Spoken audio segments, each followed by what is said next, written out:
Welcome to MASH 4077. Dynamite!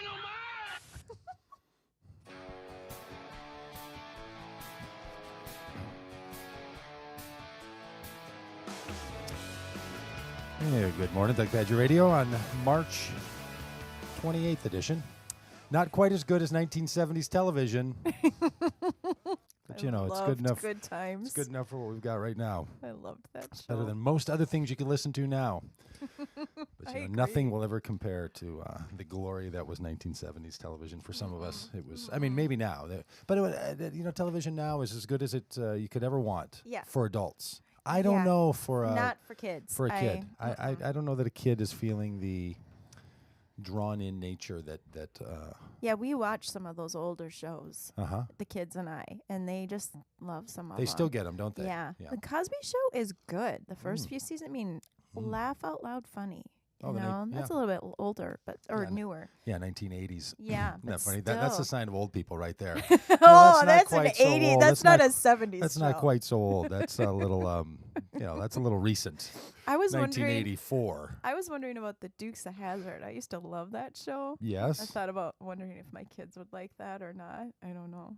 But it'd be a good one to watch. Yeah, I've gone back and watched many of those shows, and what I'm struck by is just how low quality the production values are. I know. It's really something. I know. It's really something. Not like well, Easter week. It's March 28th, which means in 2013, it's Easter week because Easter, of course, is a movable festival. So it moves all over the place. Yes. And this year we're going to have a frozen in Minnesota. We're going to have a frozen Easter. The lake that we're going to meet at for our little church community is going to look out over a frozen lake. And somehow the sunrise gathering coming above a frozen lake. We've had to do this in years past. It just doesn't have the magic. I'm going to wear my Uggs. I am going to suggest that maybe, as many people in the Christian tradition do, we use Easter as the initiation day into Christianity via baptism. Oh, you are you? And we'll are you getting in, or are you just throwing people in on the ice? We'll just so they can skid across? No, we'll do a polar dunk, a polar bear dunk, where you cut a hole with a chainsaw, and then you hold on to people's hands, and they dip down, and you pull them back out. And this is, you're assuming people are going to volunteer for this, or are you going to elect those people that don't you volunteer for baptism. They're called by the work of the Spirit into such a thing. Oh, so that's how it works. I will say, Jesus rose from the dead, and you can't even you get in a little cold water. You should draw names out of a hat and say the Spirit moves in mysterious ways. No. You have to. No one's going to go for like I got my name picked. They're going to go for the Lord God has called me to this. This is why you're a pastor and I'm not. If you're going to manipulate people, if you're really going to get people to do what they don't want to do, you don't tell them they want a drawing. You tell them that Lord God requires of thee that you get yourself into this freezing cold water. It's funny, isn't it, that different religious traditions would build certain customs around that. And in the northern climate states and northern countries, winter countries, I don't think they would have had the let's do baptism at, before there was indoor plumbing in indoor baptisms. They just weren't going to go for that. Nope. So, but we're going to talk a little bit about Easter. Poet Victoria. I'm going to read something. The radio show poet laureate. What does it mean to be a poet laureate? Doesn't it mean to be a lauded poet? Like a... Yeah, I mean, it means different things, but it means you're appointed by somebody. Usually a poet laureate doesn't nominate themselves. Somebody picks you. Oh. Like there's national poet laureates, there's state poet laureates, but there's somebody who's... Radio show poet laureates? And basically it means that they're chosen to represent poetry for their larger community. Well, then you are the poet laureate. In what way would you not qualify as such a thing? So Poet Laureate Victoria will be delivering us a Easter piece in the first segment this morning. And then we're going to talk to Mike Stavlin. Mike Stavlin, not only a fantastic author of the book A Force of Will, The Reshaping of Faith in a Year of Grief, but Mike is a longtime listener to the radio program and a friend of the show. Friend laureate of Doug Pagitt Radio. Yeah, we do need to give him a... We need him. He needs... He could be like our griever. Be like our grief guy. We got a rabbi and we got a... Yeah. I think we have a priest. I never really locked that down with I know. We missed that. We got a rabbi. We've got an imam. We've got a priest. We've got a poet. We've got advice givers. We've got a theologian. I think we need a griever. Yeah, I think you're Yeah. So Mike Stavlin's going to be on. Maybe he's our lamenter. Oh. Well, let's ask him about that. Let's ask him if the role, his current role of lament, and how the Cripes Come On, You've Got to Be Kidding Me has helped him. Yes. In his year of grief. We should ask him. And we're gonna have a Cripes Come On, You Got to Be Kidding Me, and of course the Right On. So very very full day on this Easter week, and this is our final full show before a 2-week hiatus. We're gonna have 2 weeks off for a little spring break. Somebody's running this. But I will. Yes, I've got a little race to run a week from Saturday. So 9 days, 10 days out now. Yeah. What time in the morning do you start out? But I will say we are going to. I think I'm going to be posting some radio show podcast freebies, little shorts, little quickies for people. Nice. Not a full radio show with all the vibe of but maybe some recordings. I'm going to be doing some interviews. I'm going to be doing a bunch of little talks. Sure. So I'm thinking about recording those and that'd be great. throwing those up just on the audio side. Through the break. Just on the audio side. So it might be that somebody opens their iTunes and all of a sudden they're on any given day. There's just a new thing. Found Easter egg. And post Easter also with some of the regulars that have been on this show, some of the guests who have been on this show in the past. I'm going to start doing some video pieces with them. With Bo Sanders, we're going to do a little Skype side-by-side conversation, and with Barry Taylor. Oh, delightful! So Barry Taylor and I are going to do like a once a week chat, maybe 5 minutes, maybe 10 minutes, maybe an hour, however long we got. I look we forward just to think, hey, we should talk to each other every week and let people hear us talk to each other. Wouldn't everybody love that? I would love that. It really makes you wonder what's wrong with people that do what we do here, right? We should talk to each other. And then post it all over the place and tell people they should listen to it. So some new things are coming up. Some new elements. The show will continue as it is. Sort of like truffles, little 5-minute truffles of Doug Pagitt Radio. Yeah, you know, like it's like an intense little experience, like a little chocolate. Really? That's what truffle delight means? Well, it's one thing. I mean, can be other kinds of, like there's truffle oil, but I'm not talking about that. I'm talking about little chocolate, delectable little chocolate treats. I thought a truffle was a particular ingredient in the chocolate. No? It's not the chocolate with that oil in it? No? Or something? Well, that might be what makes a truffle. I'm maybe totally making this up. That might be what makes a truffle, or a chocolate truffle, truffle. But at the special chocolatiers, they'll just say truffles, and there'll be these little. Oh, so they're. You've never eaten a little chocolate truffle? I have, but I didn't think that it meant a little nibbly. I thought it meant the oil, a particular ingredient or something. They're just so intense. They're usually small because you could only eat so much of that. I see. So this will function like a truffle. Yes. I got you. Okay. I just thought the word truffle. I thought the word truffle meant small. I thought you were suggesting that it meant a small little version of something. No, I mean it's like an intense. Like those little Hershey's chocolates you get at Christmas. I mean, sure, you're going to do these 5-minute posts, but it's going to be like an intense burst. There's another word people use for that, but here we'll call it just a truffle. What word is it? Are you making some terrible allusion that's going to embarrass me? Yes, I'm not saying it out loud. I honestly have no idea. I'm still liking Pope Francis. Yeah, me too. You? I like him even better and better. I'll tell you, he is. He's moving into the guest house. Yeah, he's becoming an interesting cat. I mean, like if I were Pope, I'm pretty sure I would still live in the castle or whatever. Yes, the fact that he decided to move himself out of the normal place where they live, where popes have stayed, into like the little guest house. And not just from what I understand, not just out of a sense of I want to be more austere and minimal and have more. Well, it seems like part of it's about community because it's the guest house. People are staying there. So it's a way of, I hope I'm not wrong about this, but I thought there was allusion on his part to community and being connected. Oh, very good. Well, I like that too. Yeah, I think that's pretty groovy. Yeah, I mean, he's a simple fella. And his call out to all religions, let's work together and find common ground. I thought that was really refreshing. Yeah, I thought so too. And even the fact, I mean, it's these little things that he's a pretty shrewd fella because the word gets out that he does these things. Yeah. Like last week, he called back to Argentina to cancel his newspaper. Oh. He called himself.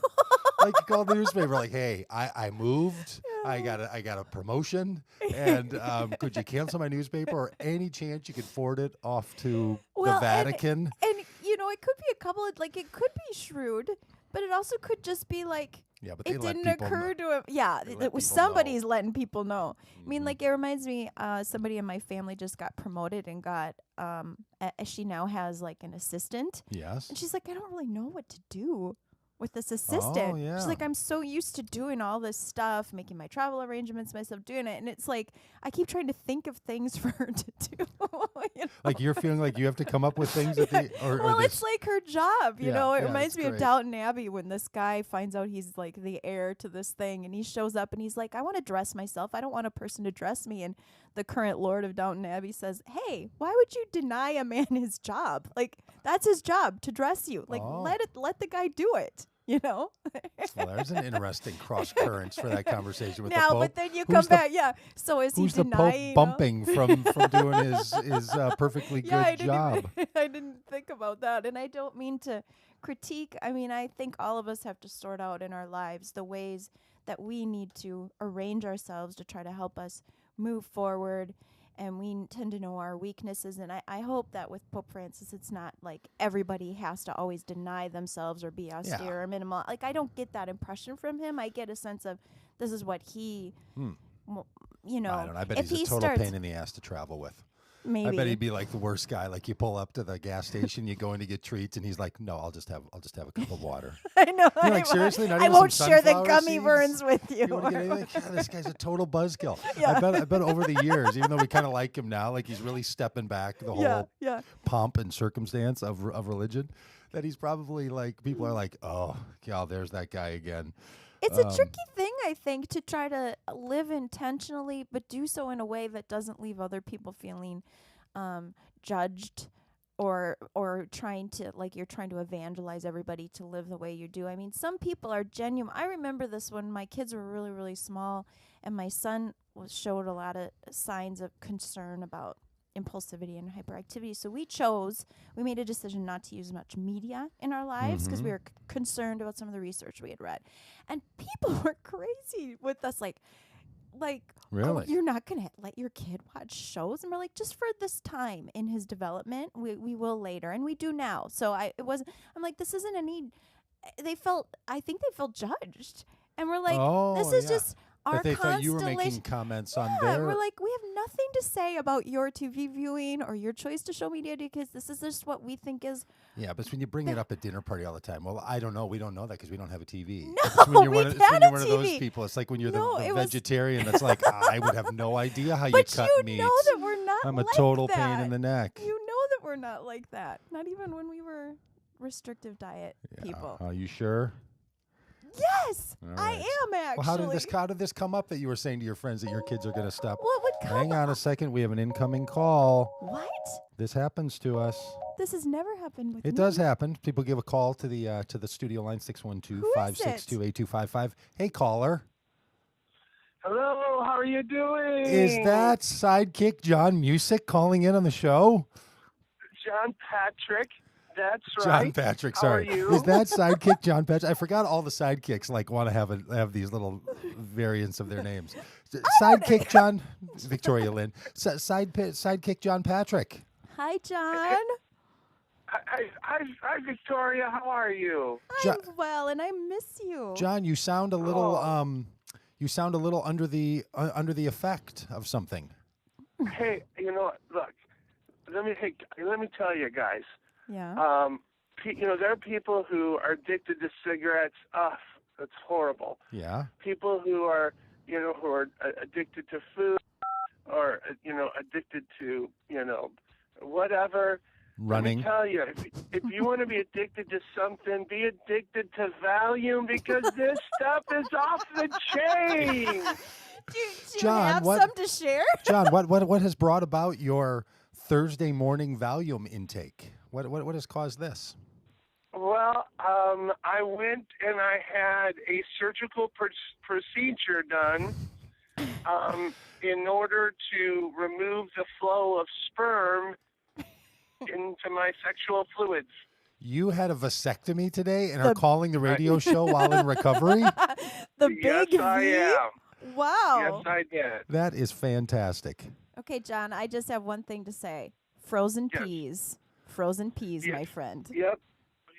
Frozen peas. We're going to get some.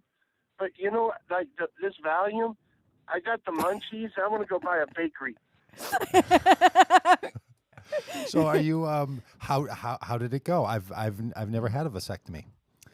Did it go as you would have? It's an incredibly casual procedure. Really? You just basically lay down. They give you hopefully a little Valium, and that makes you relax. And then you have to kind of tape some things out of the way, if you know what I mean. Okay. Sure. We got a nice visual, John. Thanks. Okay. Okay.